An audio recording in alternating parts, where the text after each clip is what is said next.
Assalamualaikum dan salam sejahtera semua. Selamat datang ke podcast hari ini. Hari ini kita nak bincangkan satu topik yang semakin popular, iaitu bagaimana nak buat duit online melalui affiliate marketing menggunakan platform Involve Asia. Betul tu Iman. Sekarang ramai orang cari side income dan affiliate marketing ni antara cara paling mudah sebab kita tak perlu keluarkan modal besar pun. Okey Riz, mungkin ramai masih tak faham. Apa sebenarnya Involve Asia ni? Mudah je. Involve Asia adalah platform yang sambungkan kita dengan jenama besar macam Shopee, Lazada, Zalora dan banyak lagi.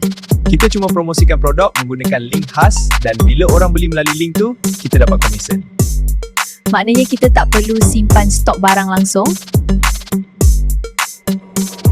Ya, itu kelebihan utama affiliate marketing. Tak perlu packing barang, tak perlu urus penghantaran, malah tak perlu layankan customer pun. Fokus kita cuma promosi saja.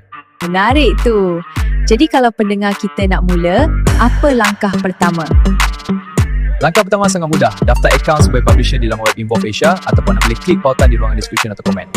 Lepas daftar, sahkan email dan lengkapkan profil seperti jenis platform promosi, contohnya TikTok, Facebook atau website. Lepas tu terus boleh buat duit ke? Belum lagi. Selepas profil siap, kita kena apply program affiliate untuk jemaah yang kita nak promosikan. Biasanya ambil masa 1 hingga 3 hari untuk lulus. Okey, faham. Bila dah lulus? Belum lagi. Selepas profil siap, kita kena apply program affiliate untuk jemaah yang kita nak promosikan. Biasanya ambil masa 1 hingga 3 hari untuk lulus. Okey, faham. Bila dah lulus? Bila dah approve, kita boleh generate affiliate link. Contoh kita buka produk Shopee yang viral, copy link produk kepada affiliate link dalam dashboard Involve Asia. Dan link tu kita letak dekat media sosial? Betul. Boleh letak di TikTok bio, Facebook post, Telegram atau blog. Bila orang klik dan beli, sistem akan rekod jualan secara automatik. Ramai orang ingat kena ada follow ramai baru boleh berjaya. Sebenarnya tak. Sekarang konten pendek macam TikTok lebih penting daripada jumlah follower. Akaun kecil pun boleh dapat sales kalau video konsisten dan produk betul. Strategi paling sesuai untuk beginner? Buat video review produk trending. Contohnya barang Shopee bawah $20 atau produk viral dari konten macam ni memang mudah tarik pembeli. Macam pula dengan bayaran komisen. Bila komisen capai minimum payout, biasanya sekitar RM80, kita boleh withdraw melalui bank transfer atau PayPal.